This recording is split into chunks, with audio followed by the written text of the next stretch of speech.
Amém. Obrigada, irmã Marilza. Eu quero agradecer muito, a oportunidade, o privilégio de estar aqui com os irmãos. É a terceira vez que eu venho pregar nessa igreja. A primeira vez eu preguei, eu não lembro o ano, gente. Eu acho que eu nem tinha filhos ainda. Meu filho já está com 23 anos, mais velho. Eu preguei, o templo ainda era lá embaixo. Foi num encerramento de EBF. Fui convidada para falar no encerramento de uma EBF. Acho que na época eu era ainda membro da Segunda Igreja Batista em Vigário Geral. A segunda vez que eu preguei foi numa aula inaugural da Escola Bíblica. Foi aqui, fui convidada pela coordenadora ou diretora da Escola Bíblica. Também não lembro o ano, estou péssima para isso.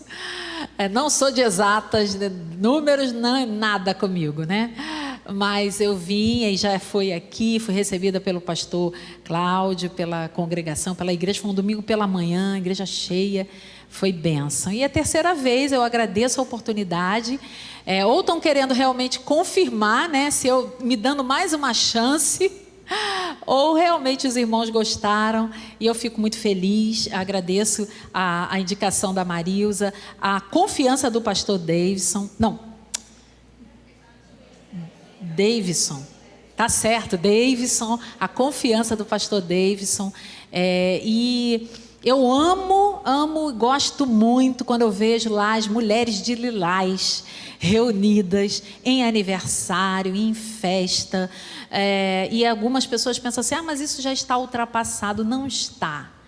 Gente, MCM, União Feminina Missionária, que é a nossa organização, que trabalha com as mensageiras, com as crianças, amigos de missões, mensageiras do rei, jovens cristãs e mulher cristã em missão. A União Feminina Missionária é uma verdadeira fábrica de líderes. É uma verdadeira fábrica de líderes. Uma mulher que passa por essa organização, ou ela é uma excelente líder, ela se transforma, ou ela se transforma numa excelente liderada. Ou ela é boa para liderar, ou ela é boa para ser liderada. É uma fábrica de líderes. Então, eu passei, dou glória a Deus por isso, por todas essas fases. Graças a Deus, o Senhor me deu esse privilégio. E eu louvo a Deus quando mulheres se reúnem para cantar, para orar, porque elas fazem isso e fazem muito bem. Quando o pastor precisa de ajuda, elas estão lá. E é muito bonito ver, e eu louvo a Deus pela vida das irmãs, a irmã Marivônia, a coordenadora, que Deus continue abençoando e mantendo a irmã juntinha. Eu já tive esse ano com muita MCM, desde Recife, lá em janeiro, lá em Recife, na Convenção Batista Brasileira, eu estive com as mulheres lá, até acampamento da Fluminense, acho que foi 3 edições, acampamento da Fluminense, 3 edições de mulher cristã em missão, gente, 3 edições, porque era tanta mulher que não dava numa edição só, e cada final de semana, mais de 400 mulheres reunidas lá no Rio Bonito. Coisa linda de ver. E Deus tem trabalhado e feito maravilhas na vida dessas mulheres. Eu louvo a Deus por fazer parte desse exército lilás, Lavanda. Hoje em dia está usando lavanda, não é lilás mais. É lavanda. Eu louvo a Deus por fazer parte do exército lavanda. E o desafio hoje é falar sobre os desafios da mulher na família, porque ainda estamos no mês de família. E aí, conversando com a irmã Marilza, aí eu falei, irmã Marilza, vamos aproveitar, vamos fazer assim um fechamento do mês de maio. Não sei como é que está a agenda da igreja em relação a isso, mas eu acho que vale a pena sempre falar de família. Família é algo que está sempre no meu coração, no coração do meu esposo também. Nós fomos pastores de família na Igreja do Recreio durante 14 anos, e esse é um tema que fala muito conosco, nós prezamos muito, e é preciso, porque a igreja é composta de famílias. E antes disso eu queria apresentar a minha família, mostrar para vocês a minha família. Vai aparecer aí, meu marido, esse bonitão aí, que ficou bonito depois que casou comigo, gente. Quando casou, só Jesus. Mas eu falo sempre para as meninas, invista, porque homem fica bonito quando fica mais velho. Vocês já perceberam isso? Quanto mais maduro o homem fica, ele fica mais bonito. A mulher, nem tanto. A mulher tem um auge. É sério, gente. É sério. A mulher tem um auge de beleza. ela tem um auge, 19, 20 anos, 25, ela está ali. Ele passou de 3 até hoje, amanhã ele completa 24 anos. E a Isabel, de 19. E no colo da Isabel está aí o Mike Tyson. Sério, gente, esse é o nome do nosso cachorrinho, Yorkshire, de 1,5 kg. Ele... Já viram aquele versículo, Provérbios 23, 7, que diz assim: assim como o homem pensa em sua alma, assim ele é? Esse aí não é homem, é cachorro. Mas ele pensa que é um pitbull. O cachorro, ele é muito, muito, muito atrevido. Muito atrevido. Então, assim, é nesse nível. O Mike já está conosco há 9 anos. A gente trata bem, ama, mas tratamos como um animal, é um nosso animalzinho de estimação. E aí, eu queria fazer uma pergunta, lançar para vocês uma pergunta, e vocês vão poder responder essa pergunta. Até uma enquete aqui. Para você, qual é o maior desafio na família? Queria que você pensasse aí, eu vou dar 3 alternativas. A primeira alternativa é o casamento. O maior desafio é o casamento, relacionamento conjugal. Segunda alternativa, precisamos ser. A Bíblia dá muitos e muitos conselhos para nós enquanto esposa, só que nós ultimamente não temos ido muito ao manual. Eu costumo chamar a Bíblia de manual. Porque quando a gente compra um celular novo, aqui, olha...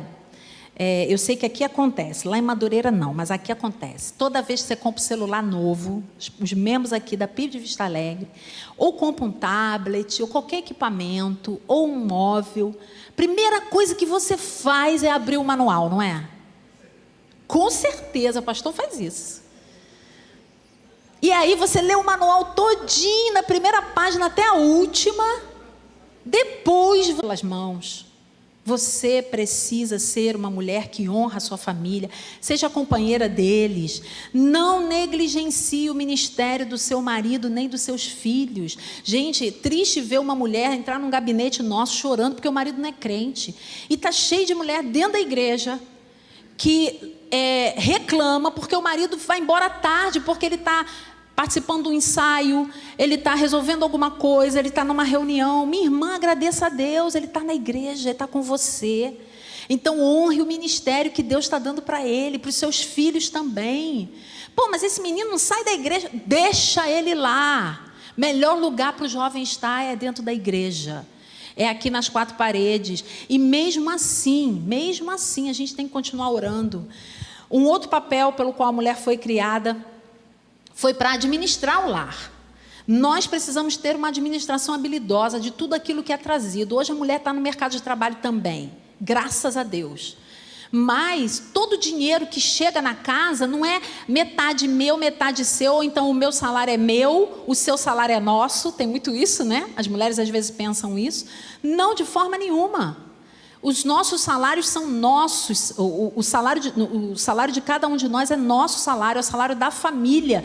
E eu, como por vocês. Você pode até ter uma amiga de oração, como eu tenho, que vai orar com você durante uma semana, 14 dias, 20 dias e pronto. Agora, o dia a dia, o joelho no chão, a favor dos seus filhos, a favor da sua casa, a favor da sua família, é você quem precisa se posicionar. Amém? Então, o desafio da família é muito grande. E o resgate do papel feminino na família diz respeito a homem e mulher como um casamento harmonioso e frutífero que permite uma relação equilibrada e completa. Não perfeita, mas equilibrada e completa entre homem e mulher. Amém? O segundo desafio é o desafio com os filhos. E aí eu trouxe Provérbios 22, 6, que é o versículo que a gente usa muito. Eu gosto dessa versão da NVI, e eu queria convidar vocês a lerem comigo juntos. Instrui a criança segundo os objetivos que você tem para ela, e mesmo com o passar dos anos, não se desviará deles. Instrui a criança segundo os objetivos que você tem para ela, não que ela tem para ela. Eu fiz uma oficina há pouco tempo atrás com uma neuropsicóloga. Foi lá na igreja, uma oficina de inclusão, e ela trouxe alguns dados muito interessantes a respeito da mente humana, né? Na neuropsicologia. E ela falou o seguinte, que nenhum ser humano, até os 23 anos, tem formada o seu cérebro com todas as habilidades, toda a forma cognitiva pronta. Então, até os 23 anos, não está tudo pronto. E por que ela trouxe esse dado? Ela trouxe esse dado para que a gente pudesse entender que até os 23 anos, a pessoa precisa de orientação. Não tem essa de dizer para as crianças que elas podem escolher o sexo delas. Com 10, 12, 15, 17. Não pode, porque não está formado ainda. Não tem como. Tem que esperar. Tem que parar para ver as coisas amadurecerem. E quando esse versículo, que é muito atual, né, a gente olha para ele hoje, né, como ele faz aplicação para a nossa vida hoje, ele diz, segundo o objetivo que você tem para a criança. Então, você vai instruir segundo a sua mente, segundo a sua mentalidade. E existe assim, dentro de nós, e eu fiz assim uma enquete rapidinho, né, uma pesquisa aqui rápida, pelo menos a maioria das pessoas aqui respondeu que o maior desafio é filhos, relacionamento, criação, etc. E como eu falei, os nossos filhos não nascem com manual. Mas, quem sabe que isso aqui é um manual, pode recorrer a ele para a criação dos filhos, né? E tantos outros livros maravilhosos de homens inspirados por Deus que escreveram coisas muito boas em relação aos filhos. Tem um livro maravilhoso que eu gosto muito e indico bastante, que é Crescendo com Seu Filho Adolescente, de Eugene Peterson. É muito bom esse livro, é muito bom. Olha, na época meus filhos eram adolescentes, eu devorava, né, prateleiras e mais prateleiras de livros falando de adolescentes. E esse livro marcou a minha vida, porque eu já tirei muitas lições preciosas dali. Então, leia. Tem um outro livro muito bom para mães de menina, chamado Minha Princesa, que acho que é Vicky... eu não sei o sobrenome, esqueci o sobrenome, é uma autora americana. Maravilhoso livro para mães de menina. Então, assim, nós temos muita coisa para nos ajudar como ferramenta. Nós temos conselheiros, pessoas que Deus usa para colocar no nosso caminho, mensagens que nós ouvimos, enfim. Tem muita coisa aí boa que a gente precisa consultar. Pode ser que esse seja o maior desafio que você esteja enfrentando. Não sei qual é a idade do seu filho, mas pode ser que esse seja o maior desafio. Porque hoje a gente vive muitas questões ideológicas, doenças emocionais. Gente, como existem crianças doentes? Vai conversar com uma diretora de escola, para você ver como é que a coisa está. Muito difícil, de qualquer segmento, tá?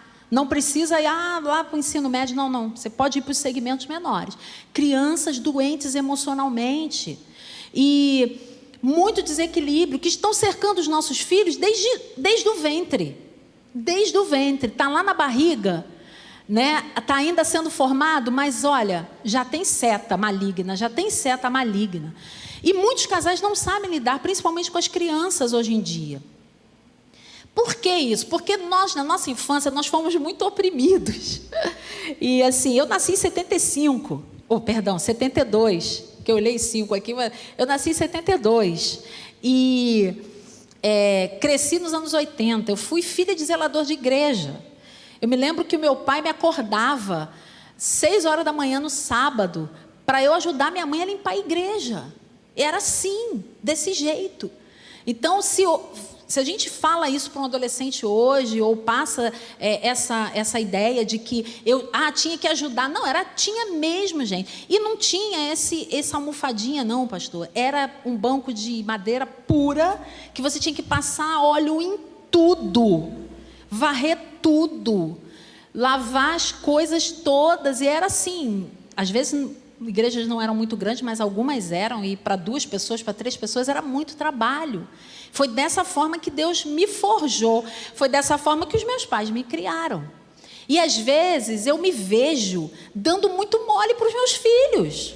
E aí a gente reclama que a geração está mole. É lógico.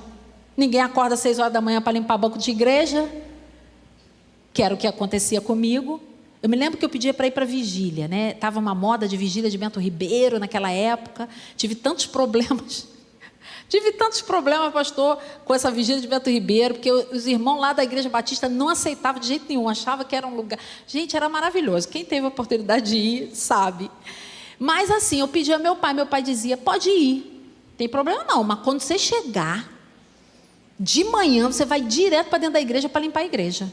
Aí eu, tá bom, pai, tudo bem, eu queria ir, eu aceitava. Gente, eu não estava indo para o baile não, nem para balada, nem para boate, eu estava indo para vigília. E quando eu chegava às 7 horas da manhã do dia seguinte, com um pão debaixo do braço, eu comia o pão, tomava o café, o pão com manteiga, e ia para dentro da igreja limpar banco, lavar banheiro.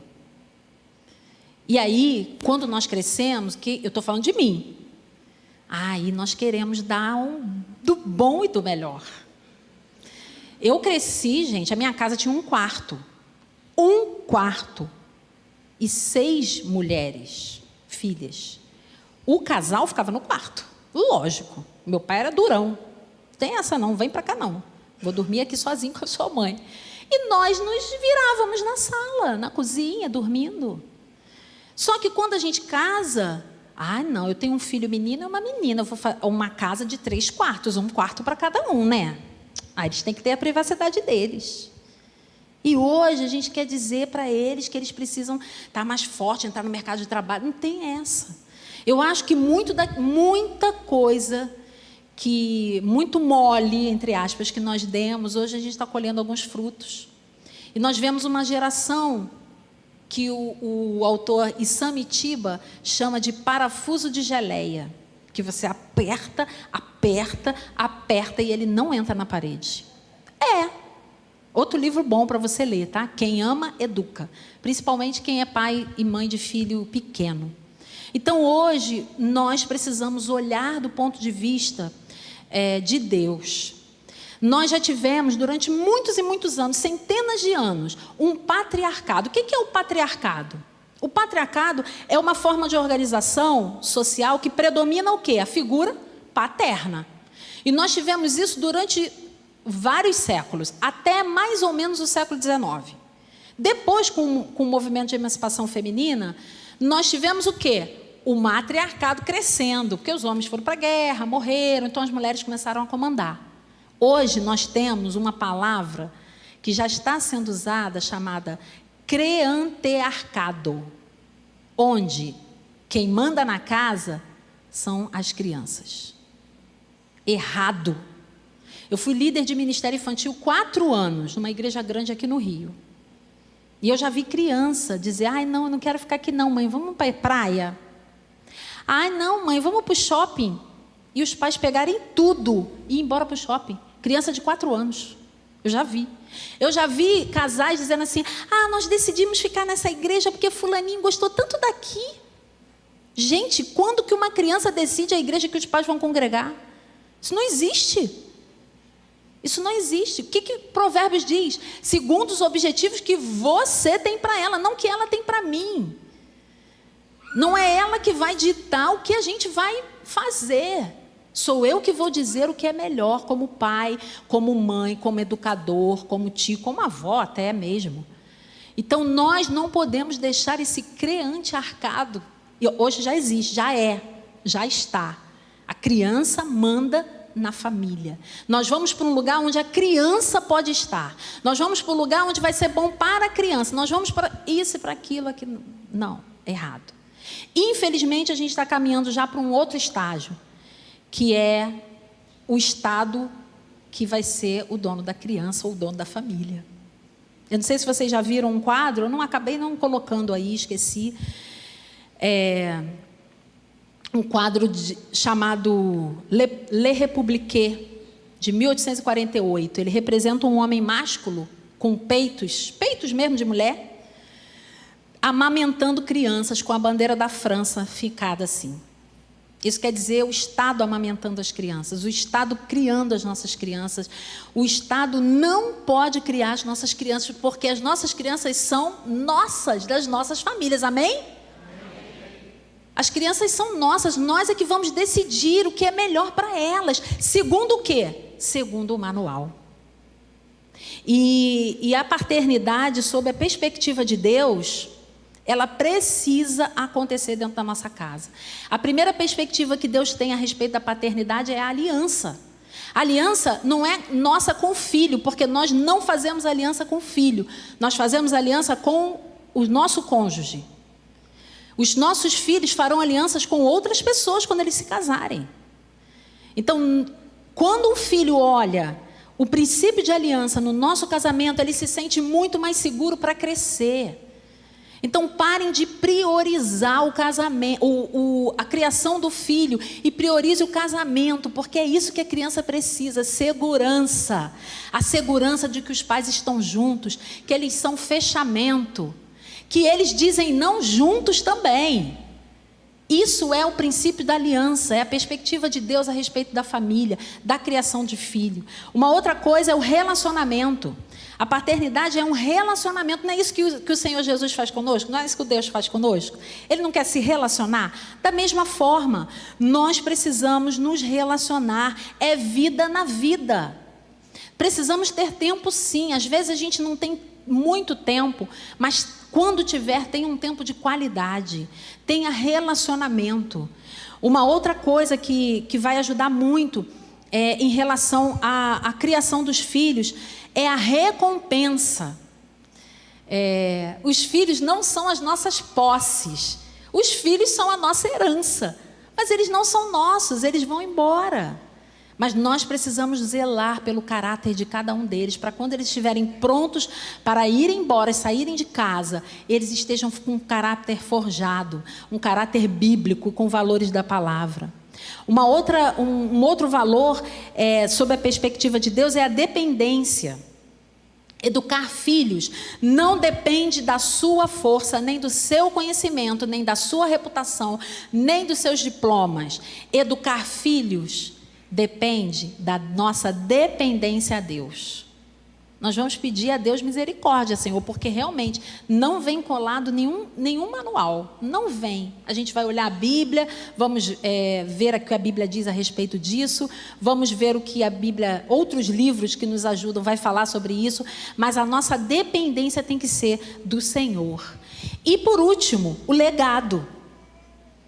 Você está educando futuros adultos, não crianças permanentes.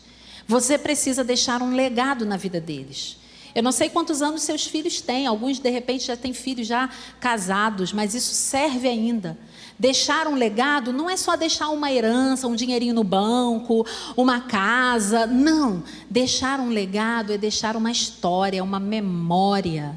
Todas as vezes que eu me lembro do meu pai, eu me lembro do meu pai orando antes das refeições, fazendo o culto dele. Todas as vezes que eu me lembro do meu pai, eu lembro dessa forma.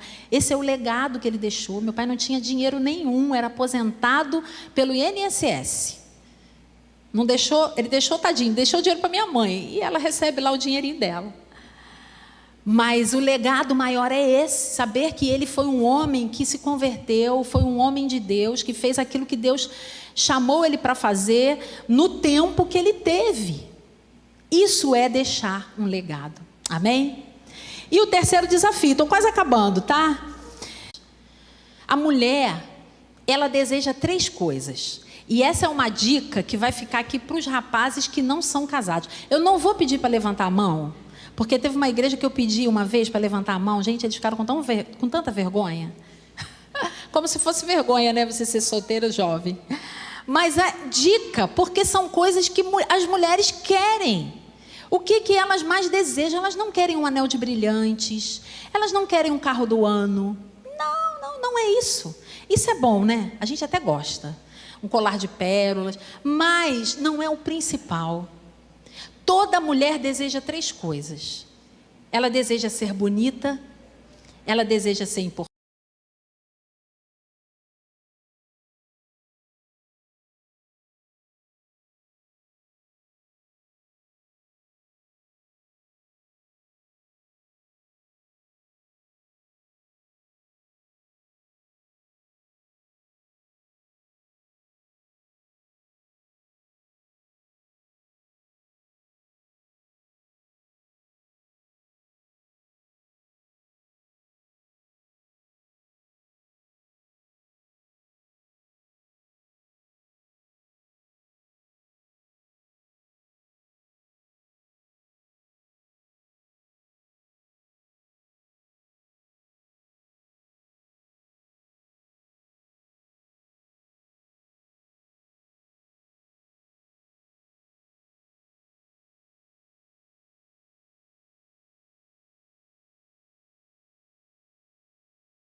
zelar como famílias pela vida. Eu não sei qual foi as circunstâncias que você chegou na sua família.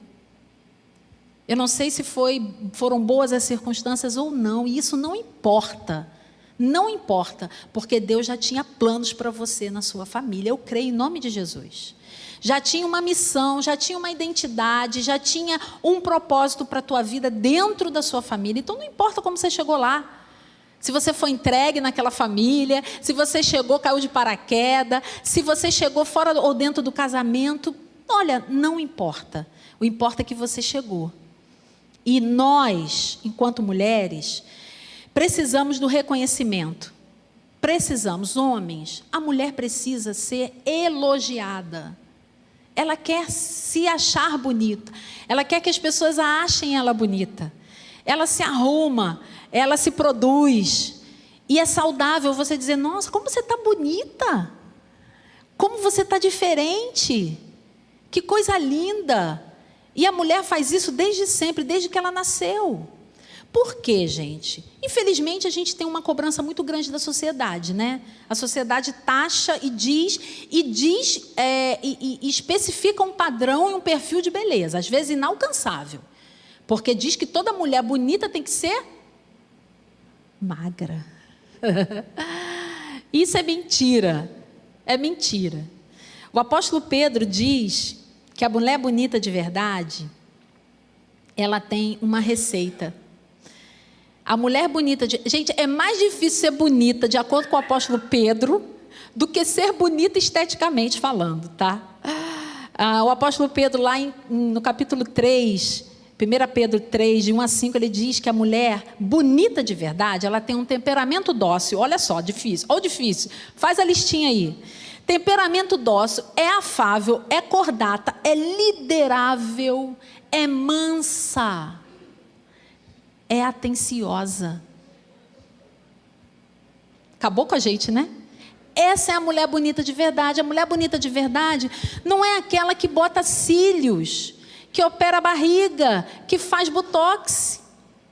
Ela pode até ser bonita, mas ela vai completar a beleza dela se ela for uma mulher dócil, se ela for uma mulher afável, liderável, cordata, mansa. Então, se você seguir esse padrão de beleza, olha, o resto você vai para o 10, eu tenho certeza. Porque a palavra de Deus diz que o coração alegre faz o quê com o rosto? Formoseia o rosto. E a gente não pode ficar presa ao padrão estipulado de beleza que a sociedade coloca. A beleza é vã, ela passa, ela vai embora. Eu falei aqui logo no início que a mulher, ela tem um auge, né? Depois ela só ladeira abaixo. Tem que fazer uns negocinhos para ficar um pouquinho melhor. Pintar o cabelo, dar uma garibada, né? Fazer uma dieta, para ficar um pouquinho melhor. Mas a mulher bonita de verdade é assim. E quando ela se sente assim, ela é feliz na família. Quando ela é mansa, ela é dócil, ela é temperante, ela é cordata, ela é liderável, ela é uma excelente mulher dentro da sua família. Não importa a posição que ela esteja, talvez você seja só uma filha, ou só não, né? Que é muita coisa, né? Você seja filha, você seja avó, mãe, sobrinha, tia, prima, irmã. Não sei qual é a posição que você ocupa na sua família, mas se você cumprir esse padrão de beleza aqui do apóstolo Pedro, vai para o 10. A segunda coisa que uma mulher deseja ser é importante. É lógico, ela quer ser importante. E às vezes a gente olha para a nossa história e diz assim, a minha história é muito ruim, ela não é importante, é uma história ruim, eu passei por tantos traumas, por tantos problemas, eu fui tão maltratada, as pessoas diziam que eu não ia dar para nada. Eu quero dizer uma coisa para você, mulher, a sua história diz muito sobre você. Tudo aquilo que você passou, para o bem ou para o mal, transformaram você na mulher que você é hoje. Talvez você olhe para o espelho e diga assim, eu não gosto do resultado. Então mude. Ainda é possível. Porque enquanto há vida, existe possibilidade de mudança. Se você não gosta do resultado, mude. Comece a fazer as coisas de forma diferente, para os resultados se tornarem diferentes.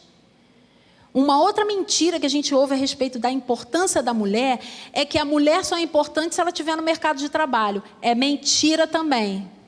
A mulher é importante onde ela estiver. Se ela estiver no mercado de trabalho, se ela estiver dentro de casa tomando conta dos filhos, se ela estiver abençoando seus vizinhos, se ela estiver sendo serva na igreja, ela é importante onde ela está. Gente, a mulher lidera por natureza. Até calada ela lidera. Eu acho que ela lidera até mais calada. A mulher é líder. É uma líder nata. Deus fez homem e mulher para governar a terra. Foi assim. Ele colocou Adão e Eva isso antes do pecado. Olha, vocês vão governar. Vocês são líderes. Vocês vão governar. A mulher é líder. E ela é influência onde ela está inserida. Então ela é importante em qualquer papel. Comece a se sentir assim, mulher, por favor. Comece a se sentir responsável pela sua família. Uma vez eu recebi uma menina no meu gabinete, uma moça bem jovem, com um filho bebê. Ela veio com um carrinho do neném, o bebê recém-nascido, devia ter uns 2 meses, mais ou menos. E ela chorou muito, muito, muito. Eu deixei aquela moça chorar, ela chorou, chorou, chorou. Depois ela me falou, eu perguntei o que estava acontecendo. Para mim era algum problema no casamento. Mas eu esperei ela falar e ela falou assim: eu estou me sentindo inútil. Aí eu, não estou entendendo. Se ela está tomando conta de um bebê de 2 meses, eu acho que ela não está fazendo muita coisa, não deve estar dormindo, está dando mamar toda hora.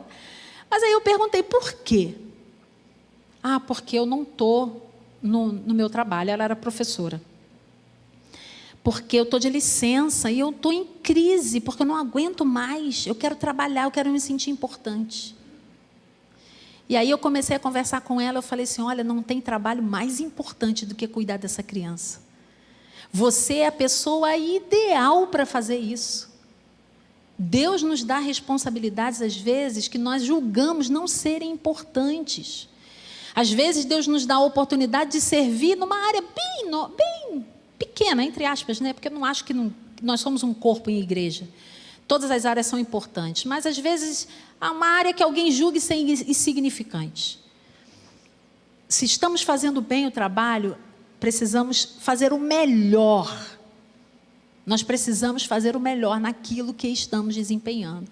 Então não tem essa de não se sentir importante. A partir de hoje, você vai sair daqui se sentindo importante, porque está fazendo coisas grandes para o futuro, abençoando uma vida, cuidando dos seus filhos, cuidando do seu marido, da sua casa, sendo bênção lá no mercado de trabalho também, na sua vida profissional, no seu estágio, faculdade, escola. Você é importante. Amém?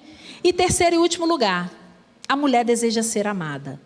Eu já falei aqui que a mulher foi criada para se relacionar.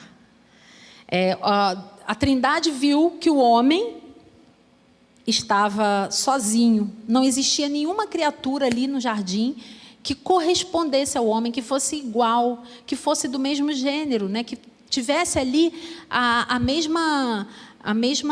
o mesmo corpo, fosse do mesmo jeito. E aí a Trindade cria a mulher. E ela cria a mulher com um propósito. Qual o propósito? Se relacionar com o homem. Então, é por isso que nós somos relacionais. Por isso que nós ligamos tudo a todo mundo. É por isso que a gente fala pelos cotovelos. A mulher consegue falar no telefone, manda aquele áudio de 20 minutos, a outra ouve mesmo, porque eu ouço.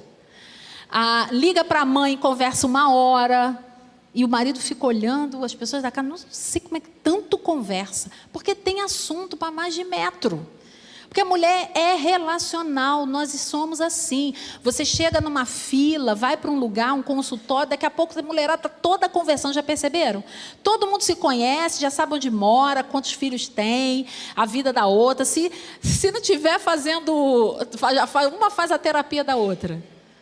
Porque somos relacionais, nós fomos criadas para isso. Então, nós temos um desejo muito grande de ser amadas. A gente quer ver o outro corresponder àquela fala, àquela atitude minha, àquela maneira de eu fazer as coisas.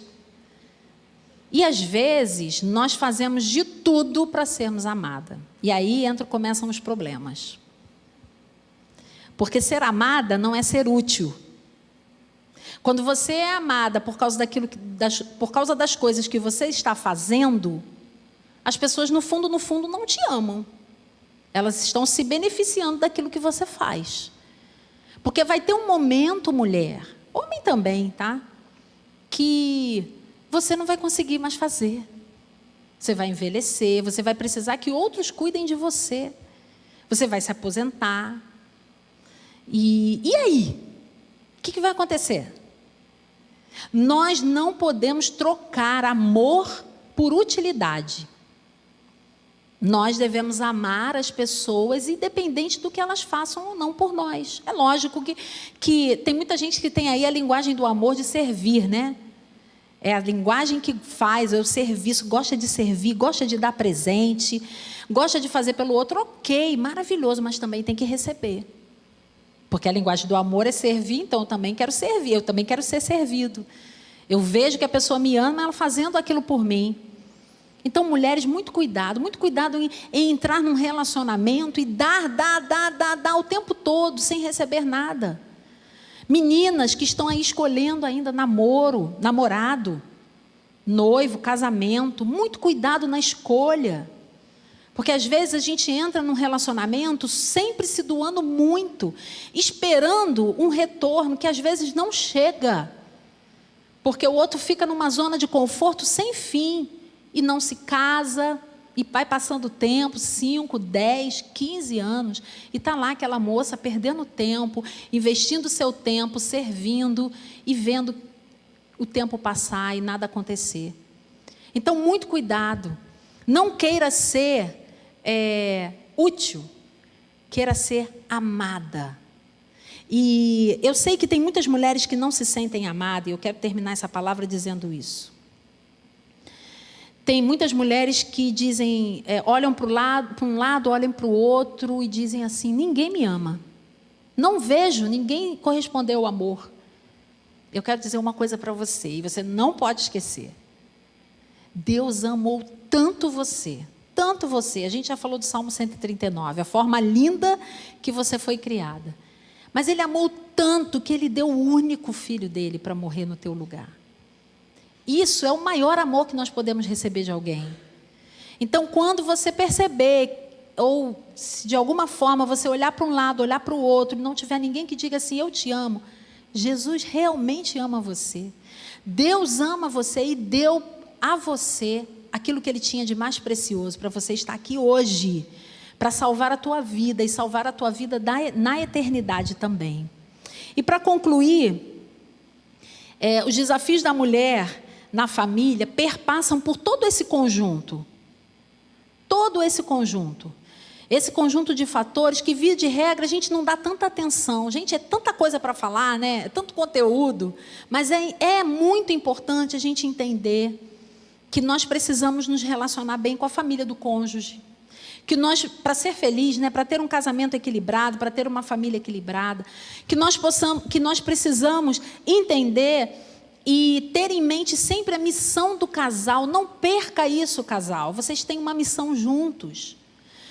Que nós também precisamos levar em consideração o nosso casamento, a nossa aliança, o relacionamento conjugal. Ele é muito importante. A criação de filhos. E também a nossa identidade, porque a individualidade é muito diferente do individualismo. Nós somos indivíduos, sim, e precisamos de saber e nos conhecer como indivíduos. Essas coisas não estão desconectadas, pelo contrário, elas estão conectadas. E nós só alcançaremos o equilíbrio quando levarmos cada um desses pontos em consideração. Tem que escrever tudo, tem que pensar em tudo. Então, vamos daqui para frente pensar e praticar isso. Eu creio que isso é possível. Nós vamos começar a aprender a colocar limites na nossa família de origem. Olha aí a dica. Vamos lembrar da missão que nós temos como casal. Vamos honrar a nossa aliança e cumprir os papéis, sem esperar que o outro cumpra primeiro, porque a gente fica esperando o outro cumprir. Não, eu vou mudar só se ele mudar. Eu vou mudar só se ela mudar. Não, eu vou mudar. Eu não vou esperar ninguém mudar, não. Eu vou começar a fazer a minha parte. Eu vou criar os nossos filhos debaixo da perspectiva da paternidade de Deus. E vou aceitar a minha história e entender a minha identidade, para eu me conhecer e conhecer melhor a minha família. Eu quero fazer uma oração para encerrar essa reflexão. Eu sei que pode ser que tenha algumas famílias aqui passando por algum tipo de crise e que um ou outro ponto dessa palavra, de repente, pode ser a solução para o término dessa crise. Talvez vocês, enquanto casal, precisam realinhar a aliança de vocês, a missão, o propósito que vocês têm. Talvez juntos vocês precisam fechar as brechas para que as influências externas não cheguem no casamento, minando o casamento e o relacionamento conjugal. Talvez vocês tenham chegado ao ponto em que os filhos, estão mandando na casa. Eles são os únicos que tomam as decisões. Talvez isso tenha acontecido, vocês tenham perdido as rédeas da família. Ou talvez estejam passando por problemas de identidade emocionais, de autoconhecimento. Isso acontece, então precisam procurar ajuda, principalmente a ajuda do alto. E eu quero orar por você. Eu não vou pedir para ninguém ficar em pé, não vou pedir para ninguém vir aqui à frente, mas eu quero fazer uma oração. E eu só peço uma coisa, que a sua oração seja sincera. E que você diga ao Senhor, aí sentado no banco que você está: Senhor, eu quero mudar nessa área. Eu quero passar a prestar mais atenção na minha esposa. Eu quero passar a ter mais tempo com os meus filhos. Eu quero ter mais coragem para me impor em determinadas situações. Eu quero servir menos para poder perceber que as pessoas me amam de verdade. Me ajuda, Senhor. Faça essa oração aí no lugar que você está e coloque diante do Senhor a sua vida. Porque a partir da sua vida, Ele vai começar a mudar tudo aquilo que está ao seu redor. Eu creio, em nome de Jesus. Pai, eu quero, nesse momento, colocar as nossas vidas nas Tuas mãos, Senhor. E assim como os meus irmãos, eu também tenho muita coisa aqui que precisa ser mudada. A partir de mim. Eu não estou satisfeita com aquilo que eu me tornei. Eu preciso melhorar. E eu quero te pedir, Senhor, que da mesma forma, tu toque no coração de cada um dos meus irmãos. Senhor, se existe algum problema no relacionamento conjugal, que esse problema caia por terra em nome de Jesus. Que eles possam, Senhor, a partir de agora, começar a buscar ferramentas, começar a buscar a Tua palavra, para conseguirem alinhar o propósito, a missão, a aliança que eles têm, que fizeram no dia do casamento.